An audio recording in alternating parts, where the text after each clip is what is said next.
sejahtera.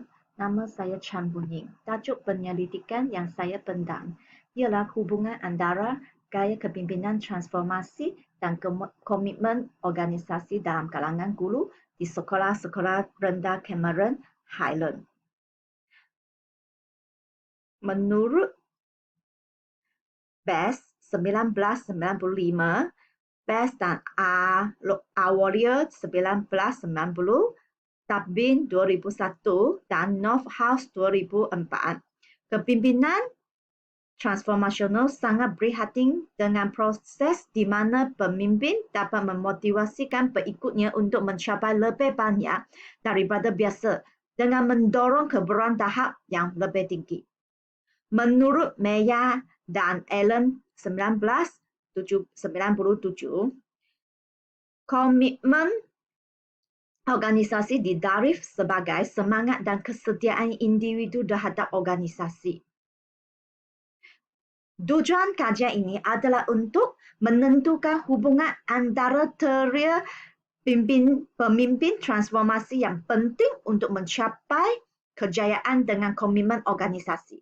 Dalam tujuan ini, satu kajian akan dilakukan terhadap para guru yang kini bekerja di sekolah rendah Cameron Highland, Pahang. Hong and Aziza 2015 menyatakan pemimpin banyak mempengaruhi budaya pengurusan di sekolah dan sokongan daripada pihak pengurusan sekolah merupakan satu faktor penting yang dapat membentukkan sikap guru untuk bertugas dengan lebih komited. Seterusnya, kita melihat tentang penyataan masalah dalam kajian ini. Terdapat dua masalah, iaitu pertama, adakah pengetua sekolah dapat memahami dengan tepat apa harapan dan preferensi guru? Kedua, mengenal pasti dimensi gaya kepemimpinan transformasional yang paling penting untuk komitmen organisasi. Berdasarkan penyataan masalah terdapat ketiga persoalan kajian yang saya bina. Soalan pertama, gaya kepimpinan transformasional mana yang akan memberi kesan yang signifikan terhadap komitmen organisasi? Soalan kedua, apakah hubungan antara kepemimpinan transformasi dan komitmen, iaitu efektif, kelanjutan, dan normatif di kalangan guru di sekolah rendah? Terakhir, apakah kesan gaya kepemimpinan transformasional pengetua terhadap komitmen organisasi? Menurut Burns 1978, ia menerbitkan buku dengan tajuk Kepemimpinan difokus kepada kepemimpinan, peranan kepemimpinan dan juga pengikut dengan banyak kontrak organisasi yang berbeza. Ini adalah mendorong pengikutnya untuk hadir melebihi jangkaan kerana rata-rata kerja dapat memberi inspirasi. Hasil kajian yang dijalankan oleh Farah Arif Talib, Azlin Nohaini Mansur dan Shahlan Surat 2019 adalah untuk mengkaji kepimpinan transformasional guru besar dengan kepuasan kerja guru di daerah Kuala Langat. Berdasarkan kajian ini, mendapati bahawa kepimpinan transformasional guru besar dan kepuasan kerja guru di daerah Kuala Langat berada di tahap tinggi.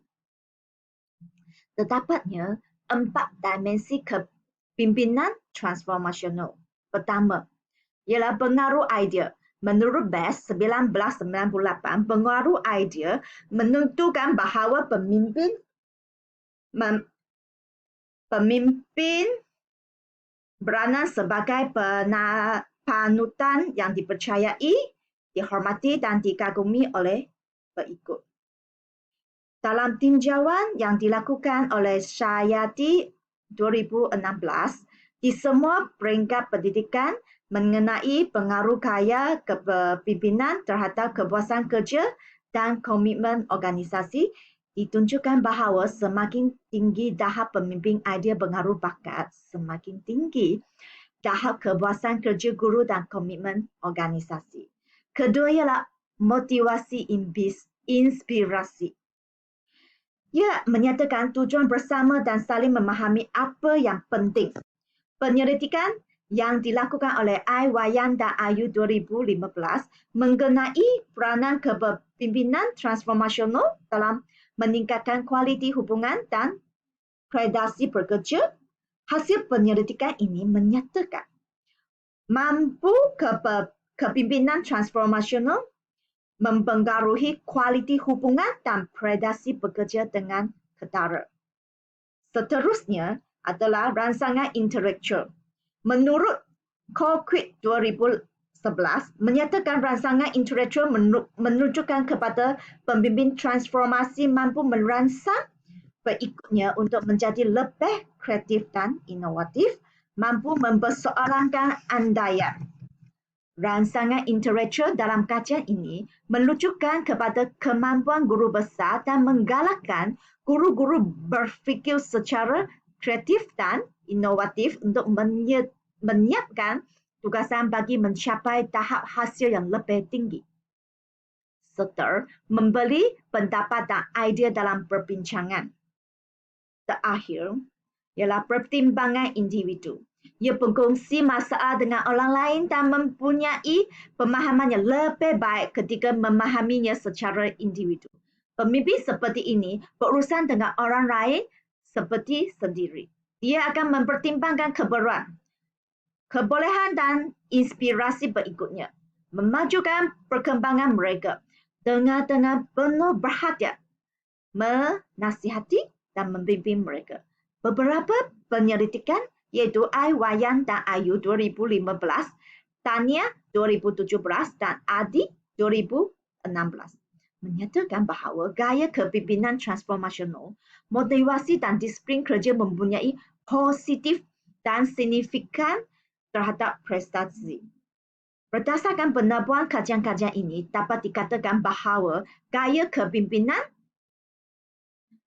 transformasional, motivasi dan disiplin kerja mempunyai hubungan yang kuat dengan prestasi kerja. Menurut Solihin dan PK 2016,